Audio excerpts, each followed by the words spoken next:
Exactly 2 minutes past the top of the hour. You're right in time for our second and last conversation of the day. But before we get to embark on that one, perhaps it's a good place for me to also let you in on what you're following up on. This is the pass-out parade, police pass-out parade, which is expected to be taking place at around 10:30 thereabout. The moment the president makes his way there, we are talking about 2,881 recruits constable who are set to graduate, of course, after the 9-month rigorous training that they underwent in that particular training college. So we also expect various important dignitaries, including the CS Interior, Kithure Kindiki, also the Inspector General, that is Japheth Koome, and of course the President, Dr. William Ruto. So the moment that event starts, we shall definitely be crossing over there to just give you bits of what will be unfolding in that specific event. Nonetheless, back in studio, we train our focus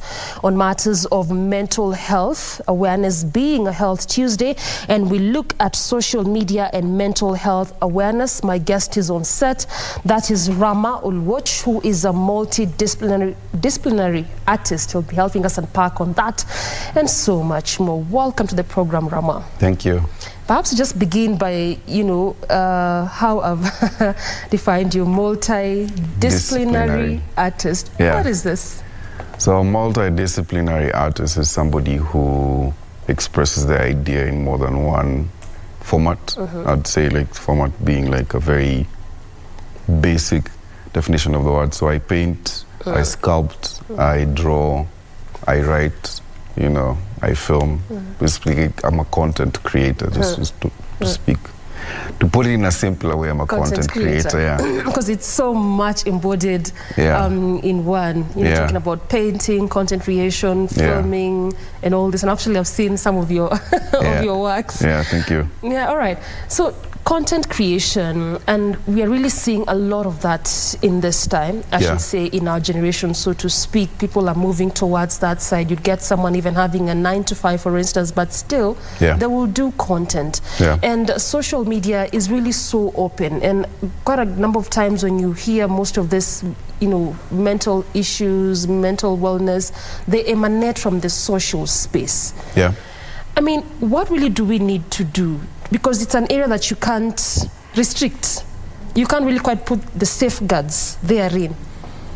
I won't say the issues emanate from social. I think that's where they come and manifest. Like that's when you really see, what people are going through. And, it's just what you expose yourself to at the end of the day. I like saying that you don't know what people don't like until you show them what you like. So it comes from you as a person. It comes from you. So you represent something that a lot of people are either for or against.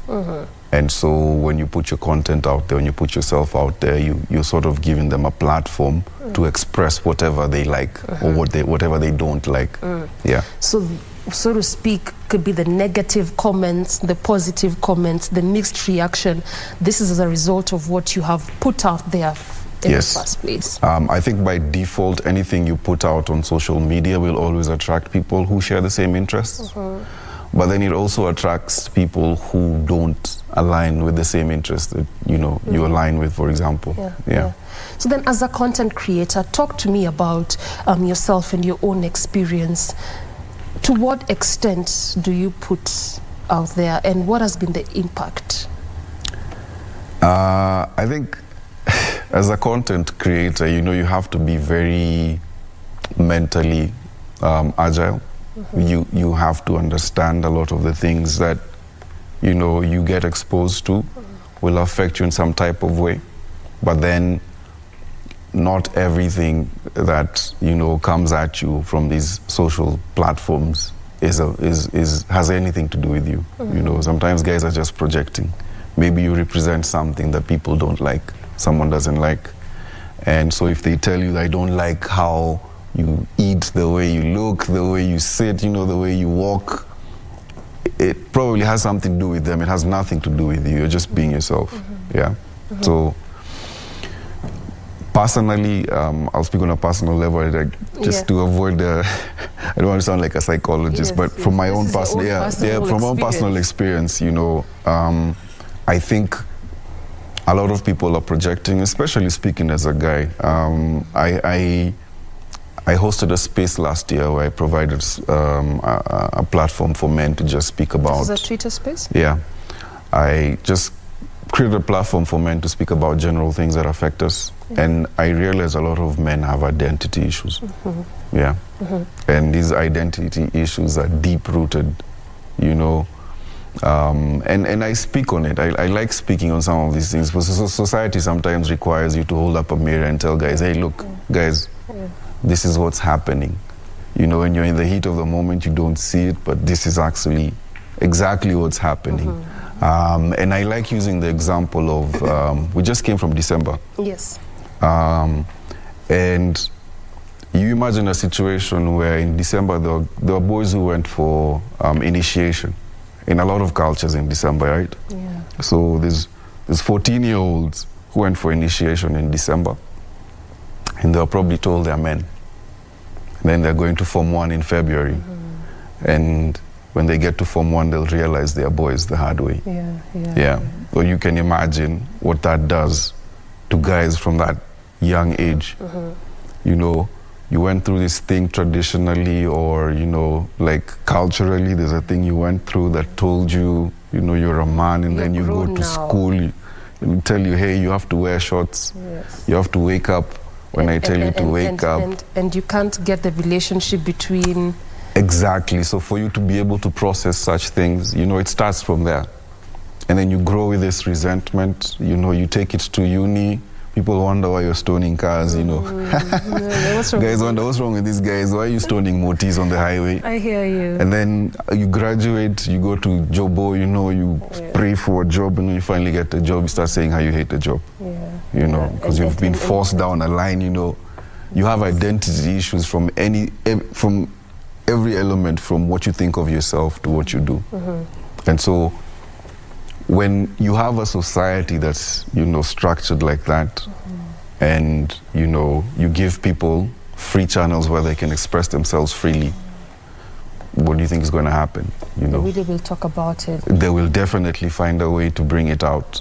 And whether it comes out in a nice way through maybe conversations or through understanding, or it comes out through anger, or just looking for people to lynch, I hear you. That's going to happen. I hear you. And we'll come to this issue, you know, in a broader perspective, identity issue, identity crisis. We look at also how this is intertwined with upbringing and culture a bit momentarily. But before we get to do that, Ramam, you had a YouTube channel. It was more like a family YouTube channel. If you're comfortable to discuss this, sure. You would allow me to ask. Because I was a huge fan. I really was a huge fan of Calabash. But then this was a channel where you had put your spouse, then your children were also there exposed, both your 3 children as of then. And then you'd realize, just as the way you said, that sometimes the comments would come, would be a projection, not because there's anything wrong with you. But at this point, to what extent did you feel comfortable to expose this? Because look at this, you were not just exposing your personal life as is, but also your children to this space. And you realize that sometimes you have had conversations of there are children who will grow up and they would say, I wish my father, my mom never put me to this space, because what I'm having to deal with, even in terms of my mental capacity, kama singekuwa kwa his space, I wouldn't have to have dealt with this. So talk to me about, you know, that bit of exposure. I think you really have to be very intentional and understand why you're on social media. Because it's not a necessity. Nobody wakes up one day and tells you, hey, you know, you have to be on this channel by force. So well, now it looks like a source of income these days. I mean, it is. If you manage to monetize it, and you see, it's very hard. It's very, people say, you know, I'm going to monetize my social media. It's very difficult to monetize your social media, because for you to be able to monetize the social media, it means that you have to create content that either inspires people, motivates people, or teaches people something they don't know. You know, and for you to be able to hit all those 3 markers means that you really have to understand what you're doing, right? So I had a channel where, you know, I realize, I think, much earlier that our ideas of parenting, especially as young people, are very warped, you know. The ideas we have of family, the ideas we have of, you know, children, just raising kids. Yeah. And I decided to share my own experience, you know, raising kids. And so I put out a channel out there. I used to share 30 minutes of my life every week, and maybe max 30 minutes every week. Just show guys, like, this is what I'm doing. Like, listen, this week, this is my challenge. This is what I'm facing as a young parent, you know, and this is how I'm dealing with it. You know, this week, this is my highlight as a young parent. This is how I'm navigating life. Yeah, and that's what I did for almost 3 years. Yeah. And was there an instance where, I mean, when you look at some of the responses and the comments, was there an instance where there was something negative even to the children, leave alone you as a person, to the children? Yeah, there was. How did you deal with this? I mean, you really have to see if you understand why you're on a specific channel, for example, why you're doing what you're doing, and even now why you're seated there and why you know you're hosting a show on national TV. If you understand why you're here, then it doesn't matter what people who don't get what you're doing say. You know, it might make you wonder, like, what exactly is going through this person's head for them to think the way they are thinking. But it's not for you to understand. I hear you. You know, it's just, that's your problem. By the me, I'm over here, you over there. You know, the most I can share on social media is a video, a photo, in my opinion. That's it. So I guess, if I'm getting is that this also boils down to your purpose and intention as to why you're doing it. So that whatever comes around it does not veer you off. Yes, you have to know why you're on these channels. Okay. Yeah, because if I woke up, you know, when I was doing the YouTube channel, just said, you know, I want to make money out of social media, I would have never made money. Now on that money bit, just talk to me a bit about this monetizing bit of it, because even when we talk about mental issues, you'd realize, like we said earlier, this is a space that majority of young people are getting into because of also it's an income generating kind of practice, I should say. But then that, as you've said, that monetizing is not as easy. And you realize it's one of the things that is also driving people mentally crazy. Because I thought, if I just come here, create my content, post it, and I get consistent even for 1 month, why won't you to be paying me for this? How do you balance this out? So a lot of people don't talk about it, and I don't know if a lot of content creators talk about it, but before I actually monetized, when I started earning money on social media, it was probably maybe 4 years. A whole 4 years? Yeah.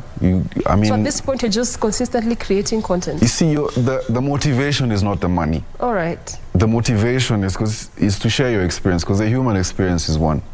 We just have varying differences in terms of, you know, one person is happier than the other. One person is maybe a more strict parent than another person. You know, one guy is probably richer than the other, but our experiences are the same. We all experience the same things in different, you know, in different intensities. So when I started sharing, or rather when we started sharing our experiences as young parents, that was the motivation, to share our experiences as young parents. The monetization bit of it just came later as a wow. You know what? People are actually watching these videos, and it takes us time to create. So that time needs to be paid for. You know, you have to motivate yourself. That's the fuel that will keep you going, because at some point you'll be like, okay, why do I have to wake up at 8 in the morning to do this if I'm earning nothing? See, I can actually leave it and go do something that'll make me money. And some of these videos are very intense. Like, I remember the water bath. Quite intense videos. Like an example of the water bath was, you know, I went for Lamar's class before my first son was born. And I realized that a lot of men know nothing about the childbirth process. We are very clueless. You know, our idea of, you know, childbirth is what we've seen in the movies. A screaming woman in the ward, you know, kicking, squeezing, and it just totally changed what I thought of and my perception towards childbirth. And it killed all the fear I had of it, around it. And I decided to, you know what, we're going to do this childbirth thing. And we're going to share with people the experience. So a lot of people also need to learn about, it's not, because a lot of, you read there are some instances where women die out of that fear, Yes. You get so scared, your body freezes, and then, things become complicated, and, that's and it. you can imagine you shared it like from the onset. I think that's why it was important for me to ask you, I mean, earlier on, even just putting your children out there, to what extent does this even impact towards their mental capacity now and even in the later years? But we have like about 3 minutes to go now. Would you want us to exit this space, Rama, without talking about even what you're currently doing and what you did with the Twitter space? Because you talked about identity crisis amongst men, and as I was telling you earlier, even you look at statistics like on 3rd November, KBS released data that still men are on the highest when it comes to prevalence of mental health issues. Identity crisis is one. What else were you able to gather, and how can we move around it so that we can solve and sort these issues? I think for me, the one thing that I noted was that identity crisis is just like, it's like the foundation of everything. The father of all. It's the father of all our problems. Like, we're at loggerheads as a generation. The previous generation was like, are you following your culture? Are you following religion? There's that clash.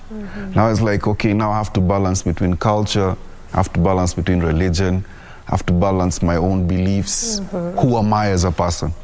You ask any guy out there, who are you as a person? What do you believe in as a person?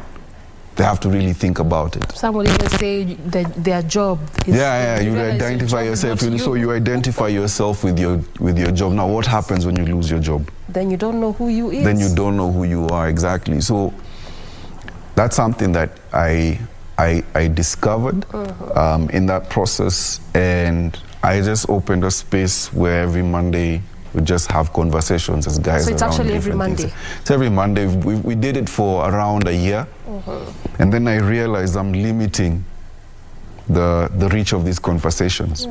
And that time I was living in Malindi, I wasn't in Nairobi. And so I told the guys I was hosting the space with, you know what, guys, I think we need to turn this into a podcast where, let's have this conversation and put it where a lot more people can tap into it, a lot more men, because you don't know you have a problem until someone says they have a problem like yours. Exactly. You never know. You see, like a lot of guys are walking around like zombies. We don't even know, like, there's things wrong with us. I just think that's how men are supposed to be, So it becomes like you take it like a norm. It's like a norm, yeah. And then one day you hear like, this is a problem. And then you're like, what do you mean? It's been a norm for me. And so that's what I'm working towards this year. So at least every Monday we know that. What's the name of your account? It's called, my name is, my personal handle is Ramzy at RAMZY_. But I'm working on different projects right now that will allow a lot more guys, to tap into what I tapped into. Because the premise behind the whole YouTube channel is that I share my experience as a young dad, as a young parent. I'm still a young dad, I'm still a young parent, but then now I'm like, okay, I need to make sure that, whatever I learn, I share with more people, and I'm gonna do a platform where that actually happens. So I had one, it's called Monday Madness. I was doing it as a Twitter space, just to put my feet in the water and see how it is, in the podcast, game. And then I discovered, this thing, like we were averaging around 5,000 listens. So people really want to actually share. Per week on one platform, and I just decided, let's do this, let's package it again, and now release it as something that can be accessed by a lot more people. I hear you. So finally, as we wind up, Rama, just in about half a minute, what is it that you would like Kenyans to do when it comes to issues of social media and mental wellness? Very quickly. I'd like more Kenyans to understand, why they are on these social media platforms. And also recognize when they are sharing their opinions or when they are projecting. Because a lot of us have deep unresolved issues. and we keep projecting our issues onto other people. I hear you. Yeah. Understand. And Kenya was ranked recently like the top one, we're the biggest bullies in Africa according to a UN report. So there's something. After Nigeria. Yeah, there's something there, you know. I hear you. Yeah. Well said, and thank you so much for your time and insights. Highly valued. Thank you for having me. I have been speaking to Rama Oluoch, a multidisciplinary artist, of course, talking to us on matters of social media and mental health awareness. Good place to cap this particular conversation, but we still have one more after this breather. Diet and nutrition coming away. Stay put.